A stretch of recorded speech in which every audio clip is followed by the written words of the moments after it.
మనం దేవుడికి స్నేహితులుగా ఎట్లా మార్చబడాలి? నీవు రక్షణ పొంది ఉండాలి. రెండోది, వాక్యము బాగా చదువుతూ ఉండాలి. దేవుడితో ఎక్కువ సమయం గడుపుతుండాలి. దేవుడి కోసం పని చేస్తూ ఉండాలి. అబ్రహాము దేవుడితో గడిపేటాడు, దేవుడికి సాక్షిగా ఉన్నాడు. అబ్రహాము దేవుడి కోసం పనిచేసాడు. మీరు అంటారు, అబ్రహాం ఏం పని చేసినాడు బ్రదర్ అంటారు. సొదొమ గొమొర్రా వాళ్ళ పట్టణం వాళ్ళని ఒక రాజు పట్టుకొని పోతే అబ్రహాం వెళ్ళి విడిపించుకొని వచ్చాడు. ఒక పట్టణం గురి ఆయనకి ఏమీ లాభం లేదు. సొదొమ గొమొర్రా పట్టణం నాశనం అవుతుంటే ఏం చేసినాడు? విజ్ఞాపన చేసినాడు, అయ్యా ఈ పట్టణంని రక్షించావా అనేసి. దేవుడు అంటాడు, నా ఉగ్రత వాళ్ళ మీద రాకుండా బండ సందులో నిలబడి విజ్ఞాపన చేసేటోళ్ళు కావాలి అంటే. ఎవరైతే విజ్ఞాపన చేస్తారో వాళ్ళు దేవుడికి స్నేహితులు ఉంటాయి. మోషే విజ్ఞాపనకర్త, అబ్రహాము విజ్ఞాపనకర్త. విజ్ఞాపనకర్త వాళ్ళు దేవుడికి ఏమై ఉంటారంట?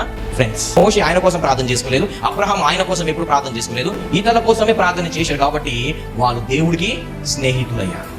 మనం కూడా మన కోసం కాకుండా ఇతరుల కోసం ప్రార్థన చేస్తే మనం కూడా దేవుడికి ఏమవుతాము? స్నేహితులవుతాం.